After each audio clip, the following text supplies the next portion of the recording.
Hello Games Radar, this is Takeshi on the floor of PAX 2012. I'm in the PAX 10 Indie Showcase area, and we're checking out this game called The Swapper. And I am here with...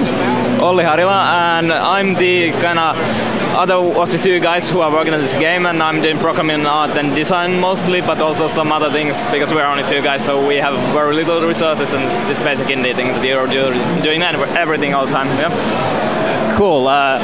Could you show us a little bit about this game and give us a sort of a high-level explanation of what this game is all about? The Swapper is an ambient exploration puzzle platformer that has kind of this space theme going on, and in the game you're exploring mostly a space station that's abandoned and there is something weird going on. You're trying to figure out what's happening there or what happened in the past. And the main idea in the game is a device that can create clones of the main character. You're going to see it very soon here.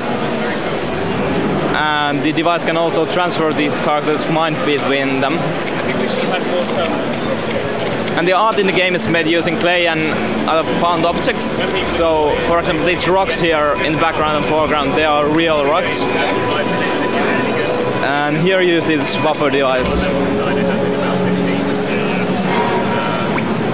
So, I can create 4 clones of myself here, and they all replicate what I do.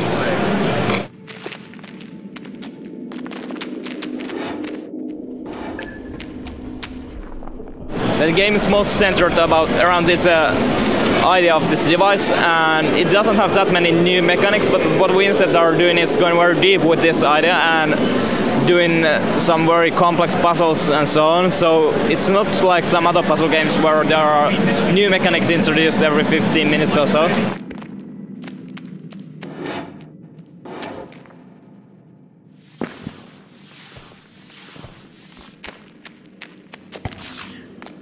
And there's this in-game map because the game is very much about exploring the space. So it's slightly kind of like a Metroidvania without many elements that are normally in those games. For example, we don't really have any power-ups apart from this you get in the very beginning. And also all the enemies are replaced with puzzles. And we are trying to kind of combine the interaction in the game with the storytelling. So while we are playing the game, the environments are telling what's happening there, but we also have some text logs and other ways to tell the story as well. But those are totally voluntary to the player, so it's okay to play the game without actually not reading them, because the story is still kind of told through what's happening there. And we have no cutscenes apart from this one that was in the beginning of the game. But it's not really a cutscene after all, because it's not cutting anything else.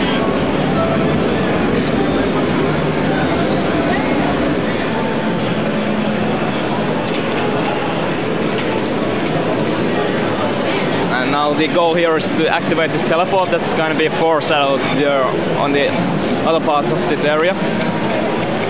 And this puzzle, of course, looks very simple because I'm solving it after the 300 or 3000 or something times I've done it before.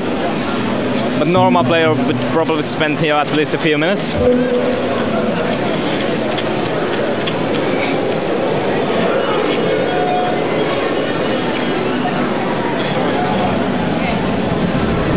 So there are certain things in the environment that you're using to transport and move around, right? Could you explain a little bit about some of these environmental things?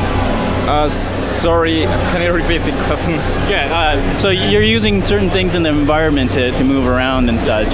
Can you explain to us, certain things that other than your cloning ability that help you go through the levels?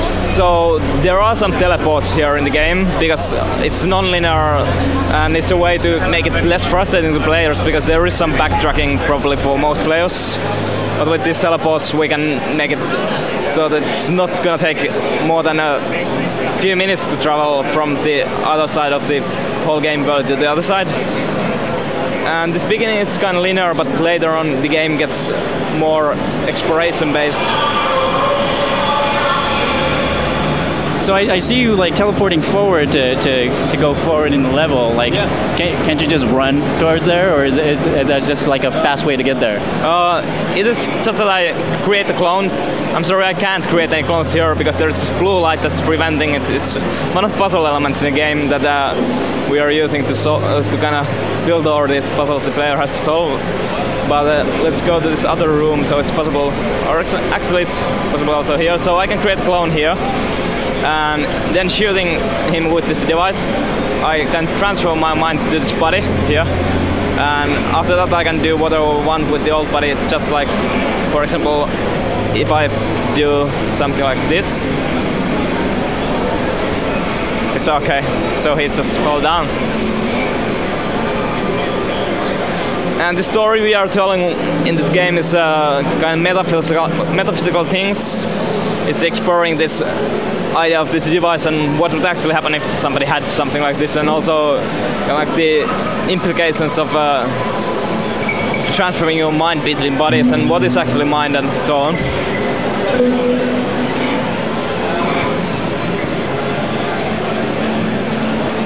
So when is this game coming out and on what platforms? I hope it's coming in the beginning of next year, so 2013, and to PC and Mac at first. But any plans for console? I can't really say anything about the console plans at the moment because it's kind of hard to say anything when there are new consoles coming very soon and so on. But I'd be kind of interested to port it also to some consoles because I feel this game would work quite well also using gamepad because it's not really reaction based most of the time. There are these few puzzles, they are just like counteracting my description here. This is probably the most skill-based puzzle in this whole demo we have here at PAX 10 now.